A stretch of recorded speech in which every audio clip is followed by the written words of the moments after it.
Recording by Roger W. Barnett. Alice in Wonderland by Lewis Carroll. Chapter 10. The Lobster Quadrille. The Mock Turtle sighed deeply and drew the back of one flapper across his eyes. He looked at Alice and tried to speak, but for a minute or two sobs choked his voice. "Same as if he had a bone in his throat," said the Gryphon, and it set to work shaking him and punching him in the back. At last the Mock Turtle recovered his voice, and, with tears running down his cheeks, he went on again. "You may not have lived much under the sea." "I haven't," said Alice. "And perhaps you were never even introduced to a lobster." Alice began to say, "I once tasted," but checked herself hastily and said, "No, never." "So you can have no idea what a delightful thing a lobster quadrille is." "No, indeed," said Alice. "What sort of a dance is it?" "Why," said the Gryphon, "you first form into a line along the seashore."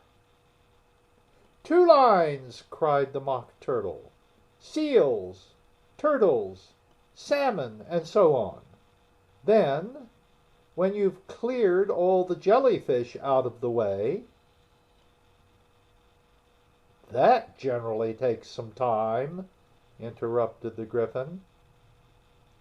"You advance twice, each with a lobster as a partner," cried the Gryphon. "Of course," the Mock Turtle said. "Advance twice, set to partners. Change lobsters and retire in the same order," continued the Gryphon. "Then, you know," the Mock Turtle went on, "you throw the—" "The lobsters!" shouted the Gryphon, with a bound into the air. "As far out to sea as you can." "Swim after them!" screamed the Gryphon.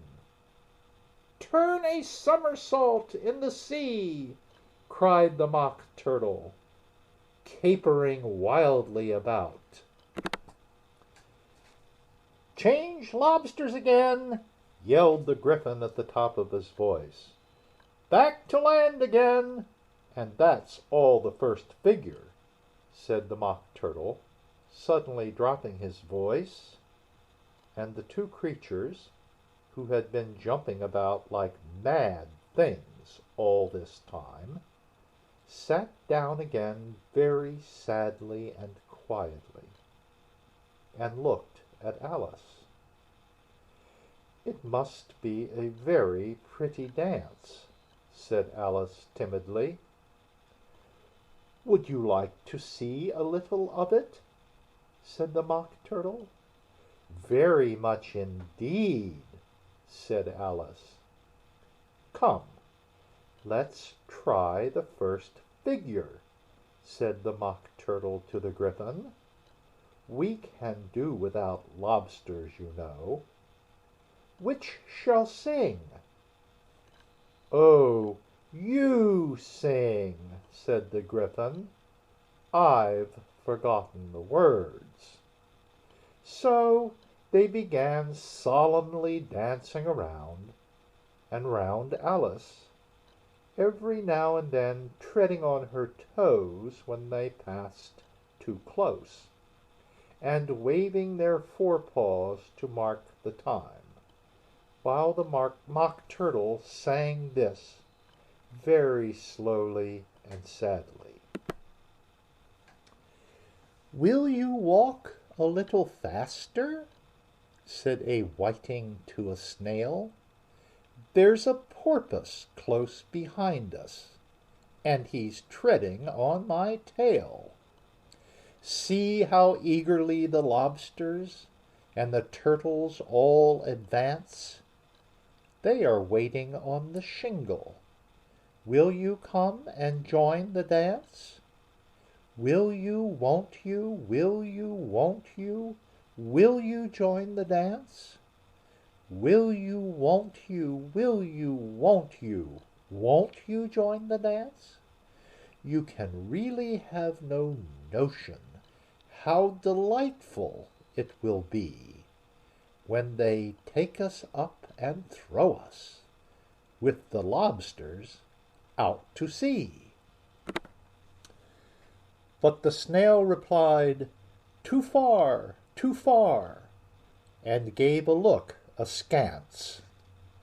Said he thanked the whiting kindly, but he would not join the dance. Would not, could not, would not, could not, would not join the dance. Would not, could not, would not, could not join the dance. "What matters it how far we go?" his scaly friend replied. "There is another shore, you know, upon the other side. The further off from England, the nearer is to France. Then turn not pale, beloved snail, but come and join the dance. Will you, won't you, will you, won't you, will you join the dance? Will you, won't you, will you, won't you join the dance?" "Thank you. It's a very interesting dance to watch," said Alice, feeling very glad that it was over at last. "And I do so like that curious song about the whiting."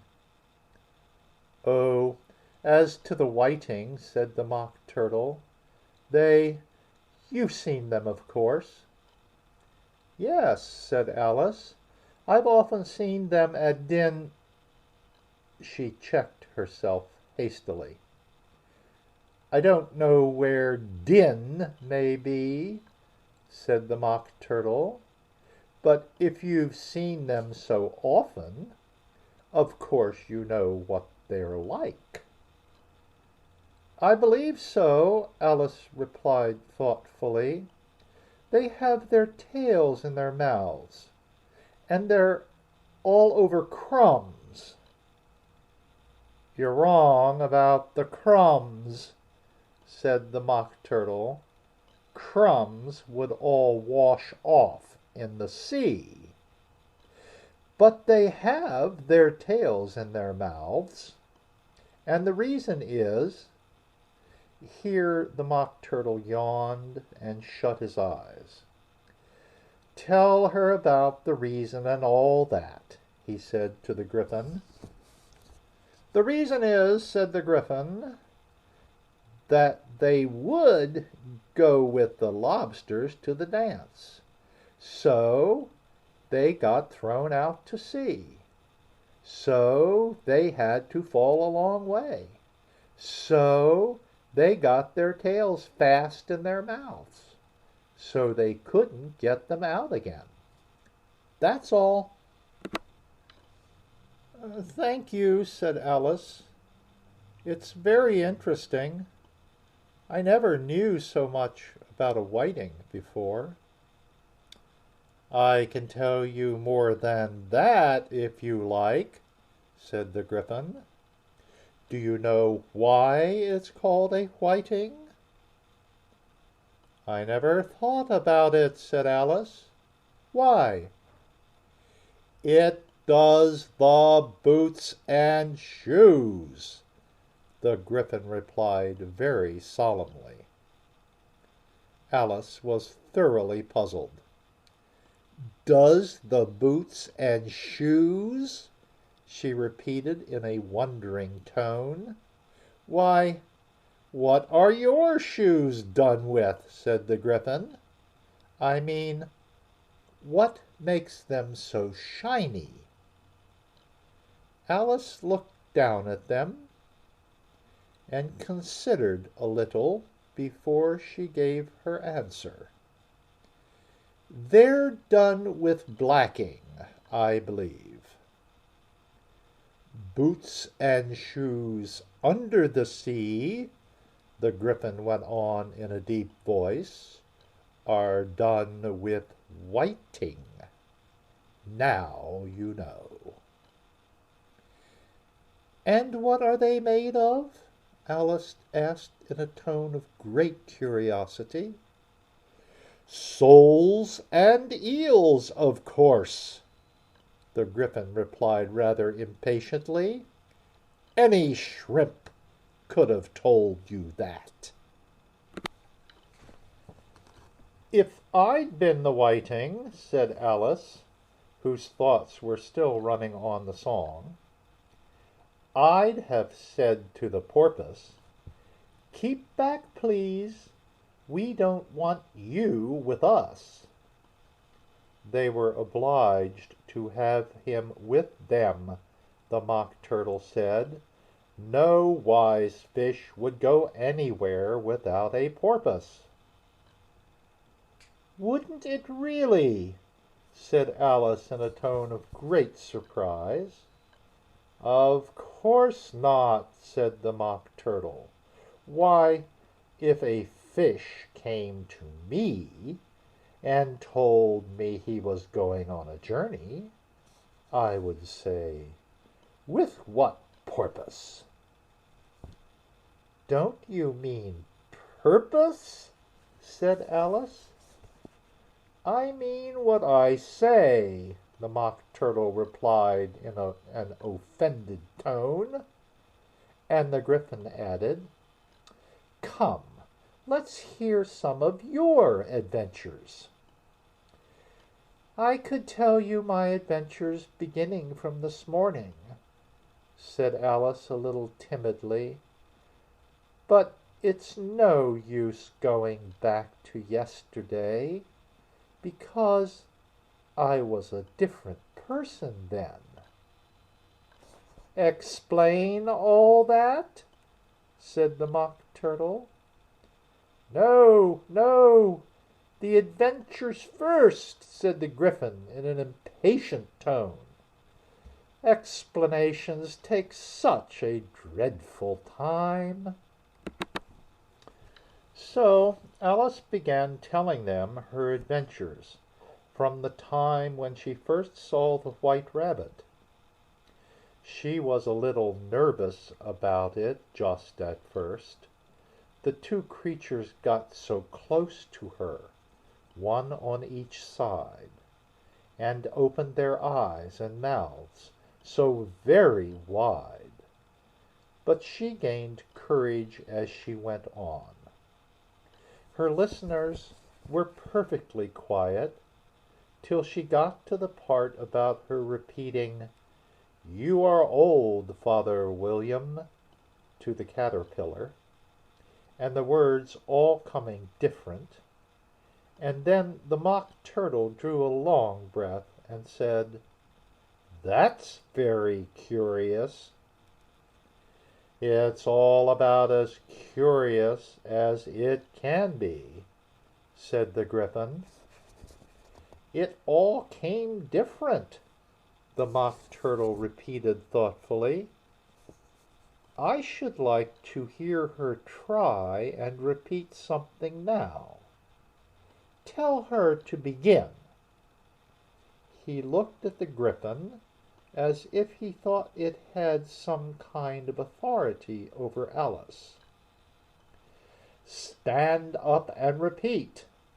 'Tis the voice of the sluggard," said the Gryphon.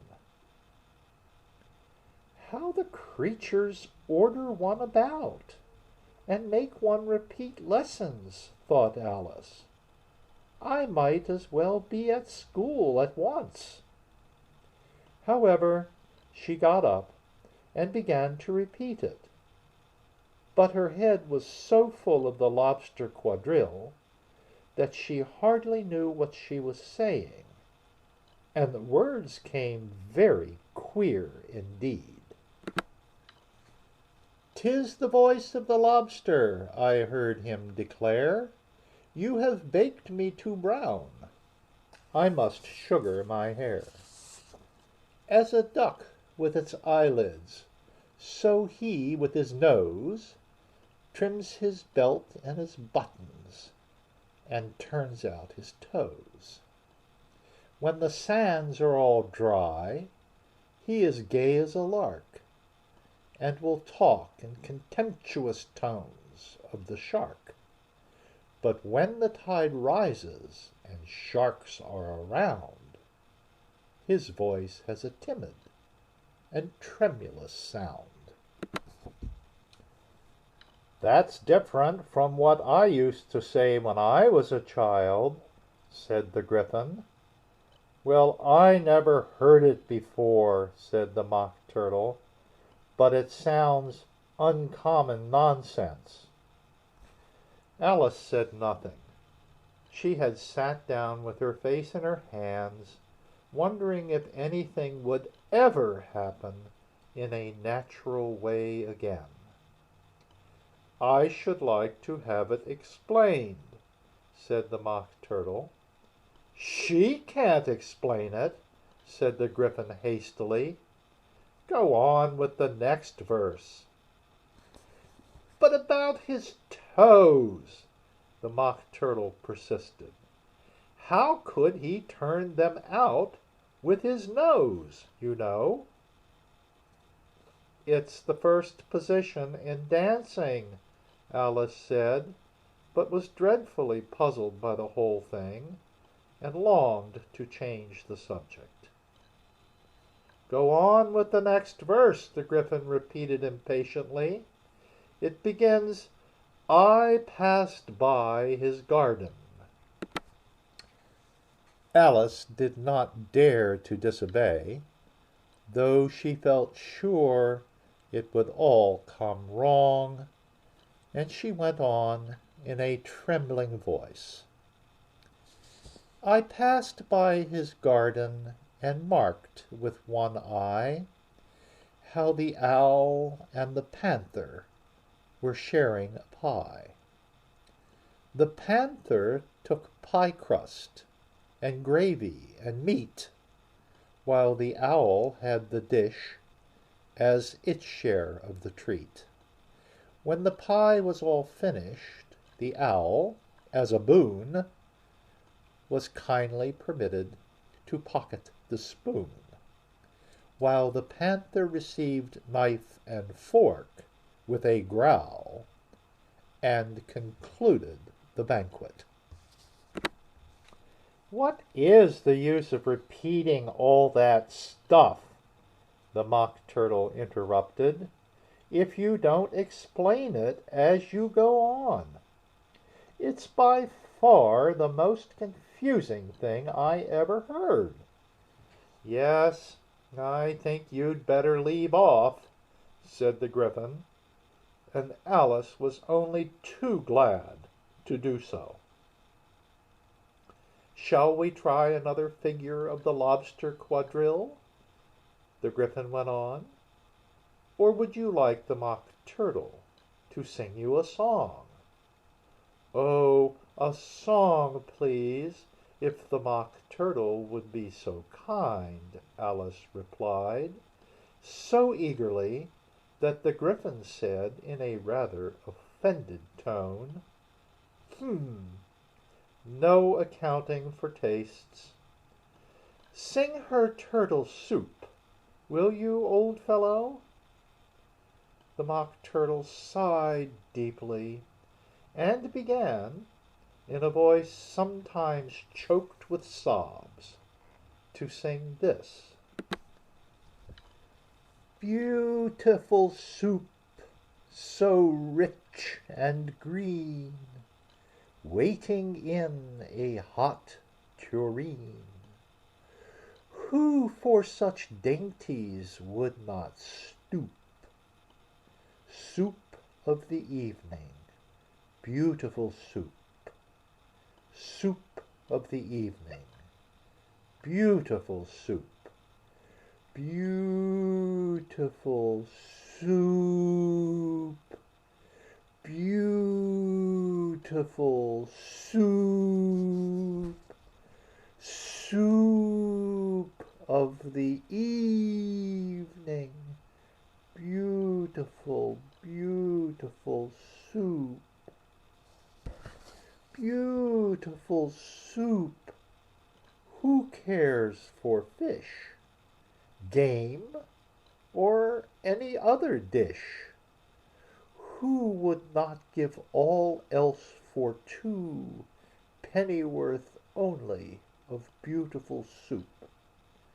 Pennyworth only of beautiful soup. Beautiful soup. Beautiful soup. Soup of the evening, beautiful, beautiful soup.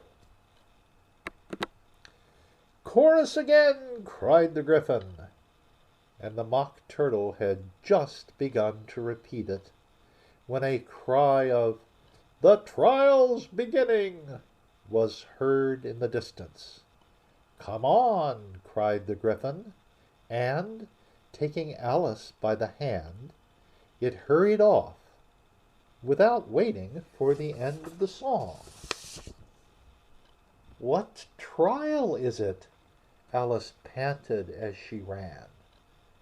But the Gryphon only answered, "Come on," and ran the faster, while more and more faintly came, carried on the breeze that followed them, the melancholy words, "Soup of the evening, beautiful, beautiful soup."